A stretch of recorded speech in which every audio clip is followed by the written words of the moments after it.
the words. I was like, this makes the sense. passage. Well, we'll go over that for you. So it's more recent than the other one.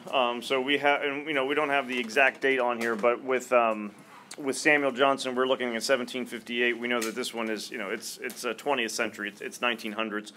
So it's obviously more recent. I think the writing, the word choice, and things like that, you're not going to have like atrophy and sedition showing up. There still could be some terminology that might throw you off a little bit, but for the most part, more accessible vocabulary. Sadly, probably more relatable topic as opposed to debt and going to prison and feeling of pain, whether that be physical, emotional, or even kind of like that stressful. So I think those things kind of hope a little bit. So while we read it, Grace, all those happy moments that you were feeling while doing this are going to come flooding back to you. Well, then maybe we'll create some pain for you by doing this all over again. Let's do it. Either way, it works out to my benefit. Yep, there we go. One of the great riddles of biology is why the experience of pain is so subjective. What's subjective mean? Not one answer. Yeah, personal, not objective. So there's not necessarily going to be bias, but there's going to be personal feeling happening to it. Being able to withstand pain depends to a considerable extent on culture and tradition. Many soldiers have denied pain despite appalling wounds, not even requesting morphine, although in peacetime they would have demanded it. Most people going into the hospital for an operation focus completely on their pain and suffering, and that's usually the first question: will this hurt? Whereas soldiers or saints and other martyrs can think about something nobler and more important to them, and this clouds their sense of pain. Religions have always encouraged their martyrs to experience pain in order to purify the spirit. We come into this world with only the slender word I, and giving it up in a sacred delirium is the painful ecstasy that religions demand. Choose your favorite sport.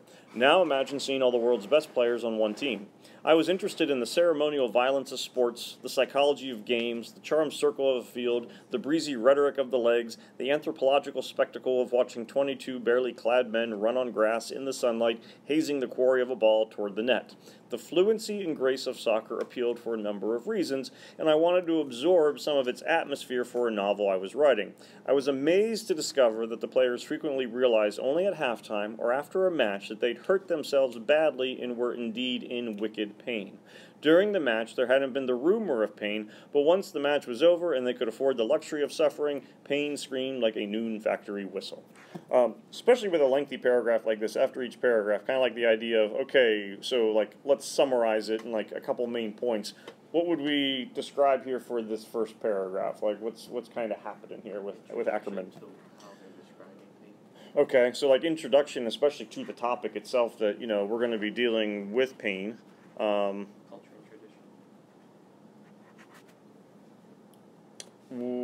Like cultural tradition, what parts would you be looking at here?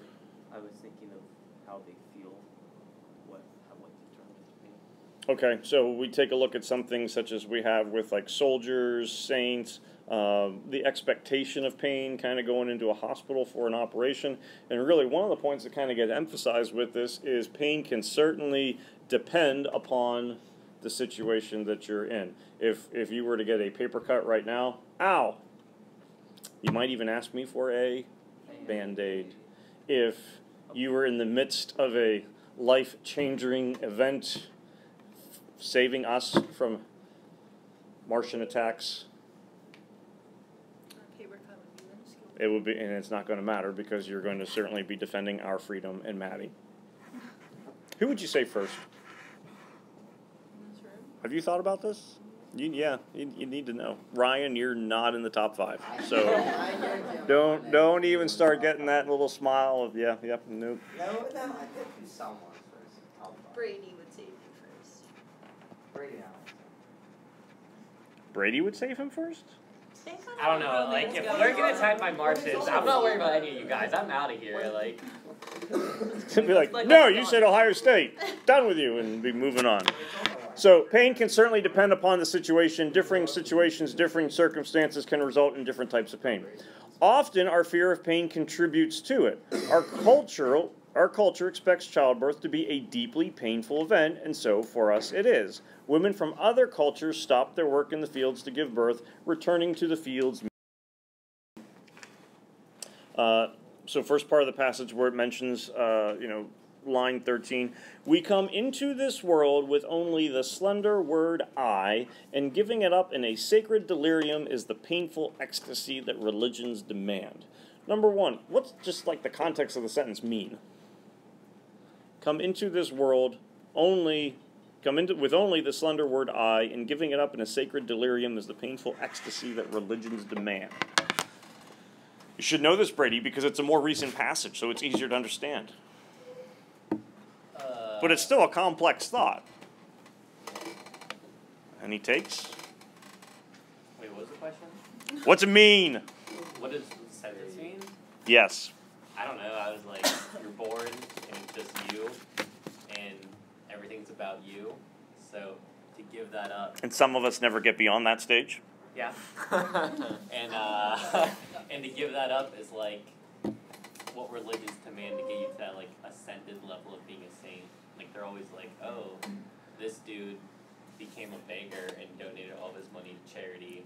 And it's not even that you have to become a level of like a saint or something like that, but if you're going to participate, in a religion, generally you have to get beyond yourself. Whether, it be giving towards others, and displaying certain types of behaviors, community kind of aspects, finding something that is going to be more important than simply just you. That can certainly be a difficult thing to do. So within the context then of this statement, since we have it up here, what does slender do? Point out how unimportant we are, emphasize the precarious position of human existence, suggest that life is bitter and short, produce painful moment of self-awareness, show that life will inevitably be incomplete. You come into this world, slender word of I. What are you thinking? I said B. Thinking B? Abby did a little bit of a nod. I don't know if it was I agree nod or, I thought it was something else. It was an agreement nod. Maddie over there, I think, did an agreement nod. Now she's doing an agreement yawn. Did you feel precarious when the truck almost ran you over? Mr. Kane, I was so mad. Refer to. So you come into this world with only the slender word I, and giving it up in a sacred delirium is the painful ecstasy that religions demand. And Brady already kind of like insinuated toward this. What are you giving up to be part of a religion? You're giving up part of yourself, which in process of elimination or anything like that when it comes to the answer choices that are there. So, I was interested in the ceremonial violence of sports, the psychology of games, the charmed circle of the field, the breezy rhetoric of the legs, the anthropological spectacle of watching 22 barely clad men run on a grass field in the sunlight. What's going on? Violence of sports, psychology of games, charmed circle of the field. A lot of times we'd say kind of repetition, which is going to be How is it parallel to the statement itself. Violence of sports, psychology of games, charm circle of the field, rhetoric of the legs. That's where, and even kind of down here, that's where that parallelism is coming from, and that's going to be the main unity of the sentence. You could have, especially with a sentence that long, there certainly could be examples of alliteration that are happening, but that is not what is going to link, or what is going to link all those ideas together with the sentence. The afterword. Initiation and adolescent rites around the world often involve penetrating pain, which initiates must endure to prove themselves worthy.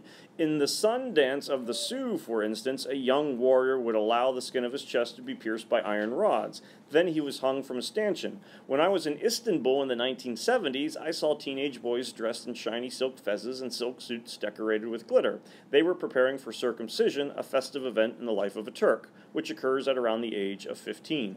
No anesthetic is used. Instead, a boy is given a jelly candy to chew. Sir Richard Burton's writings abound with descriptions of tribal mutilation and torture rituals, including one in which a shaman removes an apron of flesh from the front of a boy, cutting all the way from the stomach to the thighs, producing a huge white scar. Why you got that look on your face? Why? Too much imagery. Did you see the face she did there? She's right though. A lot of It's- Yeah, you kind of did a little bit of a when the mention of being hung from the stanchion was, I think, included there as well. Because it sounds what? Painful. It sounds Terrifying. painful. Okay, and so part of the reason why I mean, obviously have not done this necessarily, but part of the reason that we would find it to be painful is we're expecting that it is going to cause pain. So the expectation could, in fact, lead to the result. Little kids going, or maybe grown adults going to get a flu shot or whatnot, not wanting to do it because it's going to hurt, it's going to hurt, it's going to hurt. You're setting yourself up that it will. You were talking about different cultures. I would say in comparison to the first paragraph, what are you really hitting in this second paragraph? contrast. You're hitting those cultures, so you're talking about what would happen in Istanbul, what's going to happen with the Sioux. You have, the Richard Burton writings talking about different types of things that are happening. So this is certainly more of a cultural, contrasts, differences that would exist. Birth for women in the United States. I don't know what the percentage would be, but talk about epidurals and all that kind of stuff to limit pain as opposed to have a baby, go back off to work in the fields. You made it sound like they just dropped Or the give classroom. birth and leave. Well, yeah. Yep. No 6 to 8 weeks off there. What kind of field are we talking about? Because it's kind of gross depending on what we're talking about. I'm assuming agriculture, but I don't know specific. Pain has plagued us throughout the history of our species. We spend our lives trying to avoid it, and from one point of view, what we call happiness may just be the absence of pain. That's a pretty good description of junior year. Yeah. Feeling happy, Abby? No happiness. Yeah. No? No. No? Why not? A lot. Okay. I have like 2 tests today, and the one that someone made a study guide for, it's just everything that was on the first half of it yesterday, so I know it's not going to be on this half today, so I gave up on it. That's pretty much it right now. Giving up That's on a it. whack. Junior year's been good. What are you Sophomore talking year was about? hard. Alright, so we're gonna disregard what you just said, and we're gonna go back to the junior year, it's hard part, and Wait, why did I just Are you happy? With junior year? No. maybe? Maybe. I don't know. I was like, I feel okay. Guys, Let's. come My on, happiness we're- now compared to on Monday is a lot better. Cause Sunday, I knew I had to do the whole synthesis essay and the journal. Now I don't do that now. So It's I'm like I'm not happy. happy, but I'm not Happiness is not like taking a nap. Right? Like, It's the little thing. Why is that happy? now. Because you're Sleeping. So there is no pain. Because if you don't know what's happening, it can't cause you pain. Aren't we happy to be alive? No, like Mr. Rogers over here. Some, not so much. You wear your cardigan. You sound like. But here's the happiness, thing: is be that I'm not in alive, pain your now, but I'm neighbors. not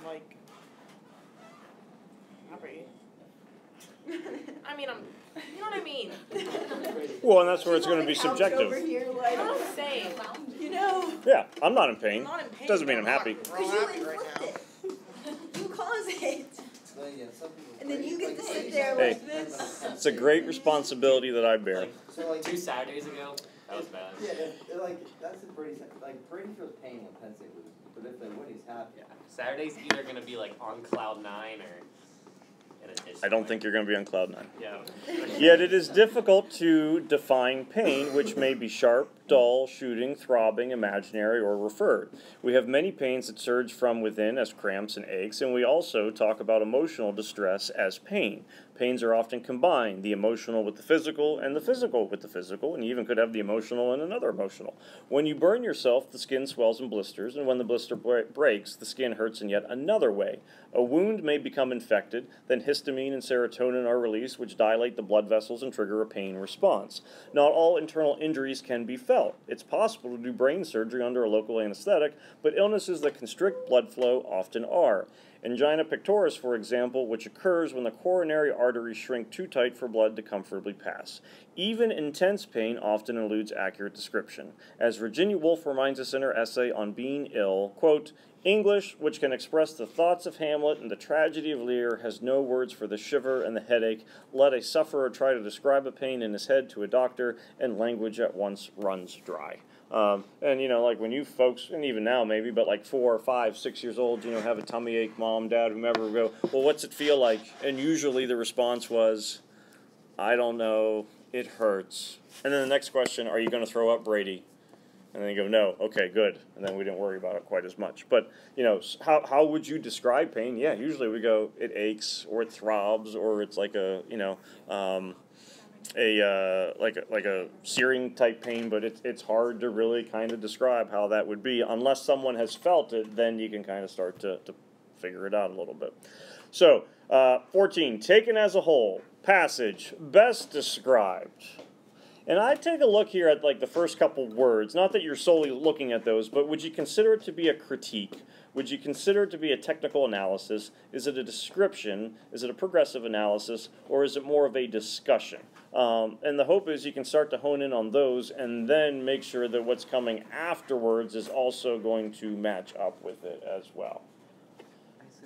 Going E, discussion of differing cultural values towards pain, and certainly we kind of mentioned those things, and yeah, correct answer for this one does end up being E. It's certainly not a critique, and I wouldn't go it into like technical analysis. You could argue that there's description that certainly is happening, but it's not something that relies on concrete examples, because one of the things that we've said about pain is you can't really describe it in simple terms.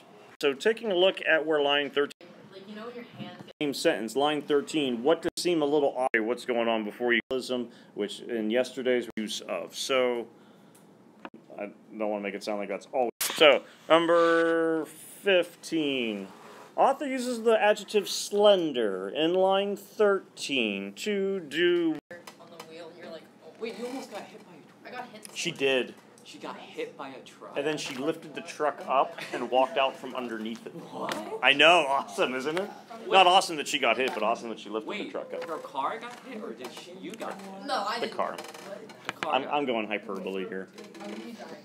Well, I don't like to wait, but this is actually really Like they were backing out. All right, so answer, much like Maddie's existence in her car, precarious position, okay? So yeah, you come into this, and not only do you come this into with the world that Brady was talking about, but slender, so there's not much to it. That's the idea that you're going to have some precariousness taking place. Still taking answer is going to be the pronoun I, but yeah, the answer is going to be DI. You are giving that idea of I up. I think sometimes we kind of move that one away because you're not going to refer to a singular pronoun, a personal pronoun, as being an it. That's more of like an object or a pet bunny that you don't like, named Ruby. Oh my So I'm god, guessing Ruby. one of your daughters we is a love- pet bunny named Ruby. Strongly detest that How did thing. you not like bunnies? Why? You have a bunny? I cannot. We'll see how much longer. Mr. King. I mean, the deep fryer is going to be on. You You only need like 3.5 minutes per pound, so that sucker will be done in like 2 minutes. It's too much work. Oh my You god. gotta skin, you gotta take everything out. Unless you're Then you just gotta looking make to up an kill Why? excuse. Oh, you're just looking to Oh, he's kill it. not Okay. making up an excuse. So He's you being don't wanna. like, Ruby's in the deep fryer. You don't even wanna eat it. You just wanna. Just let her out. Throw I saw a recipe for squirrel in one of those Instant Pots, and I was like, that Maybe could show work. with bunnies. That could work. Throw the turkey out the window and say What? the I turkey's thought Miss gone. King What are loved you the gonna bunny. Wasn't she bad? She's starting to come to Wait, the I have a correct side. question. What's the difference between a rabbit and a bunny? Bunny's size. Bunnies are cute. No, Rabbits really. are Supposedly. cute. Is there a difference? I don't think What so. about I think cats? it's the Cats are size. cool. We got cats. Rabbits like. bunnies are like- Sentence that begins, What's that? I was interested, line 16 to 21, draws its unity chiefly from the speaker's use of, and I would take a look at the statement, at the sentence, and then us parallel syntax, whether you say parallelism, parallel structure, parallel syntax, all going to be the same thing. Yeah, we're going A What with about there. alliteration? Well, one of the things that draws its unity chiefly from, you tend to have a lot of parallelism, parallel structure kind of showing up within these things. 18's nice because it's totally self-contained. Even though it's the end of that first paragraph, you don't really need to take a look at the paragraph. Pain screams like a noon factory whistle. Simile. No. I would like a layup. Simile. What do the other words mean? Onomatopoeia is Onomatopoeia like is like whenever you're like, bam, one boom, word crap. thing. Like Bam, buzz, pow, all that kind of stuff. Is when you're Onomatopoeia talking to is like when something you're that's taking not apart there. the- Okay, so Sunday night when you're cursing my name, or like when he's yelling at James Franklin, even though Franklin's not in the room with him on Saturday, apostrophe is going to be happening. Pun, play on words. How about metonymy?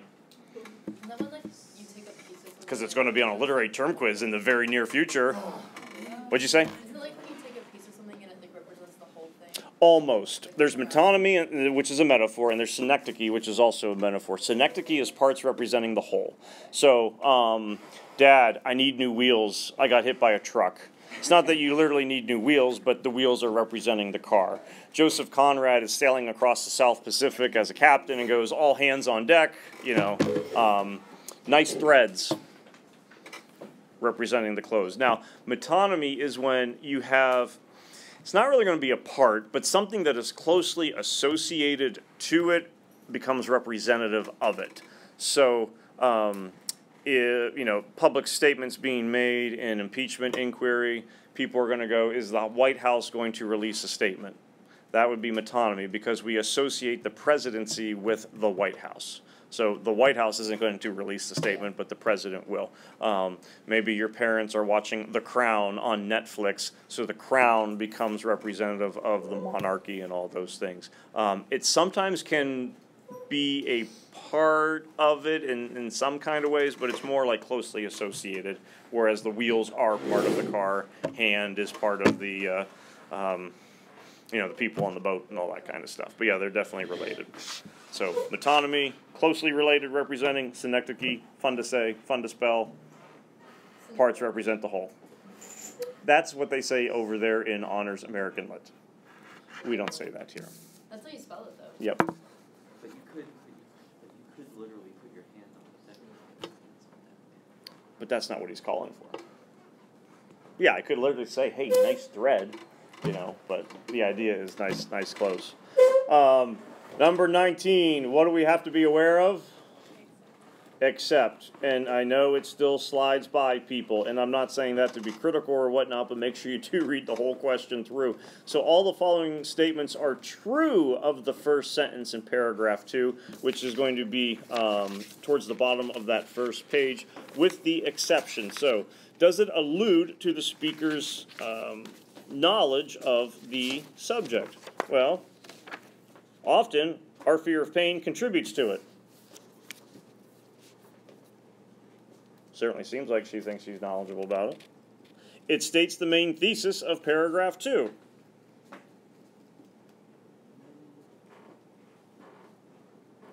No? You're going B for that one? Or you're saying you did put B, or you're saying it does B? No, it's Okay. Contradicts the statement at the end of paragraph 1. So during the match, there hadn't been the rumor of pain, but once the match was over, they could afford the luxury of suffering. Pain screamed like a noon factory whistle. Our fear of pain contributes to it. Is it doing that? Is it contradicting end of last statement?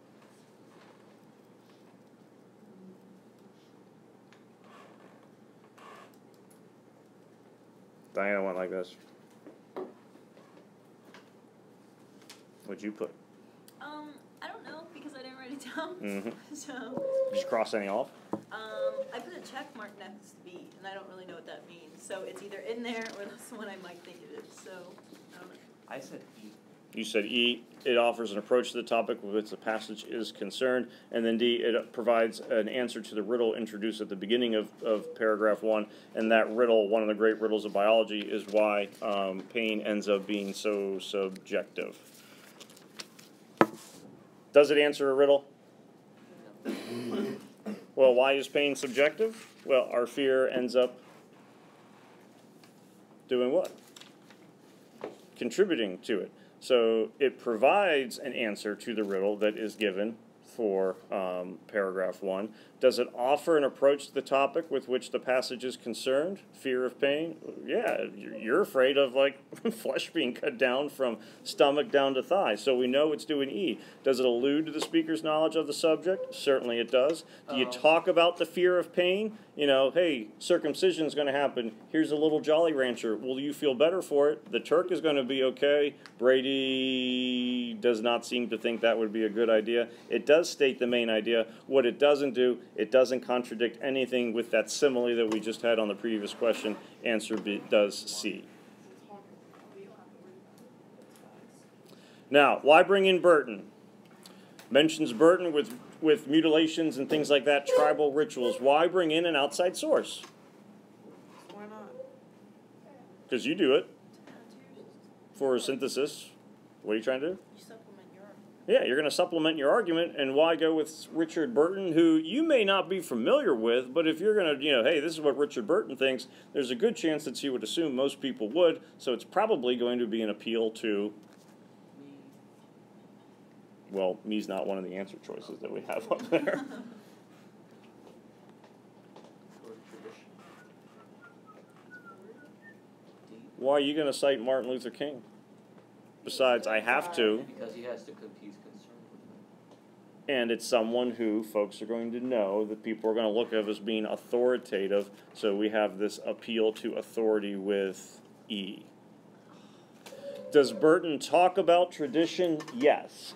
But why cite Burton specifically? Because that's where you're doing the authority. She could go talk about that there are mutilations and tribal rituals and all that kind of stuff that are painful, and she could be appealing to those traditions, which she does, but by including the source itself, that's where you have the authority part that starts to come in. Contrast to Virginia Woolf, it's kind of hard to do a contrast because Woolf hasn't even been mentioned yet. Woolf doesn't come in there towards the end. So that contrast to Woolf, you would probably want to have whatever that first viewpoint is and then have your contrast happening.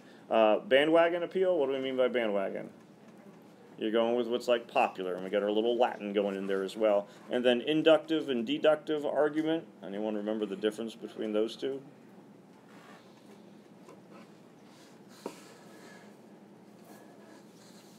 Why is Penn State going to lose, Ryan? Because they suck. They have 9 wins. Yeah, but like. They beat Michigan. They beat Iowa. Hey, AB conversation, see your way out. Well, because Ohio State's better. Just because I think so. Who won in 2018? Ohio State. Who won in 2017? Ohio State. So Ohio State has won the last 2 matchups. Any reason to think they would win this specific matchup? They're also ranked number 2 in the nation. We're doing deductive reasoning. We're starting with a general. Now we're going to apply it. Ohio State is better. Ohio State has won, so it would make sense that Ohio State is going to win. Now Brady's going to be going with inductive reasoning because he's going to be finding specific. Why is Penn State going to win? He's trying to find it, but he can't. Inductive, you start with a specific example, and then you're going to apply it to all. So Grace doesn't do well on her TWA, and I just simply go, you know what, 4th period, they're just not going to do well on this TWA, all because it stems from Grace. As opposed to if I went traditionally, 4th period doesn't do well on this TWA, Grace is in 4th period, therefore she's not going to do well, that's going to be the deductive. So deductive, you start with a general principle, you narrow it down to a specific. Inductive, you start with a specific, and then you broaden it out to a more general concept. More often than not, deductive tends to be the more appropriate one because you have a little bit more validity that would be taking place. Happiness has quotation marks in line 52. Because the speaker believes.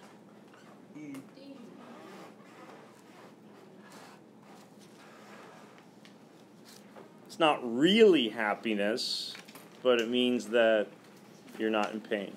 Think of the Charles Colson articles that we did for same-sex marriage. Every time he made reference to marriage, he put quotation marks around it because he did not view a same-sex marriage as being real marriage. So real happiness isn't being felt because you're not happy, you're just not in pain. Unless you're Grace, because when Grace is happy, you're actually happy. Right? Yeah. Thursday next week, you're going to be happy. Yes. Yeah. Next week, Ruby will not be happy. Poor Bunny. Ruby will be crispy. Oh my God. That'll kind of fit in with the jungle. You go ahead and send that out for a month. You're just gonna like, you gotta take a This photo is of like that for a sending month. a picture of a Ruby friend. down. You just put a thumbs up right next to it. Send a picture of Sadie's face. Paragraph 3 is critical to development of the passage, primarily. So this is the last one. What does it do? Is it defining types? Does it tie the subjectivity to the difficulty of defining it? Does it discuss the manner in which we avoid it? Does it analyze different pains? Does it provide a defense for Virginia Woolf's statement? What's the chief objective that's happening with 3? Number 1, we introduce the concept of pain. Number 2, we bring the cultural aspects into it. Number 3, what are we really taking a look at? Aches, pains, throbs. I'd say B. we're looking at the subjectivity of it is one of those things that makes it very difficult to define it. Yeah, 22 is going to be B. Good news, you know what didactic means? Yeah. You should. That was a word. I guess I'll know. Bad news, Diana doesn't know what didactic means. Is the right answer A? Right answer is A.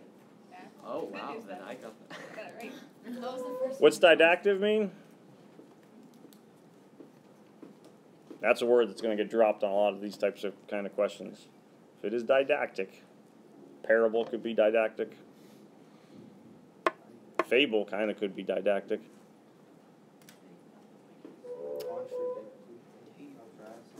Nope. Late. Bless you. It is instructing you. If it is didactic, it is teaching you a lesson. Doesn't mean it has to be a moral lesson, but there is something instructive that is taking place. So the tone of the last paragraph, it's not going to be tentative, it's not going to be detached in the sense that, you know, there's not any kind of question. She is pretty much stating, here's the difficulty with it, here's the problem with the language. Let me include some things from Virginia Woolf to kind of explain how that language has a difficult time trying to explain how pain works. So there is, you know, instruction which is happening, and there's not really, well, it could be this, it may be that. We're strictly going confident and didactic. All the following words in paragraph 3 suggest a negative connotation with the exception. And again, that except is going to be the key word. I'd say for the most part, this one probably is self-contained. Which one of those would we go? Yeah, that's not so bad. Not trigger. It's going to be the absence.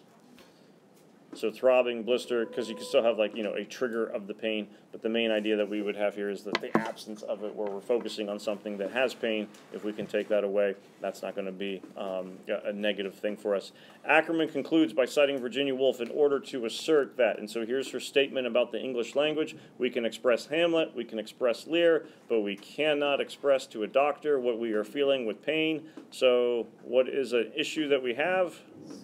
Our language is often inadequate when it comes to describing it. Unless a person has felt it, they really cannot go along with it. And then 26, we get another except. Rhetorical strategies in the passage include all the following with the exception to.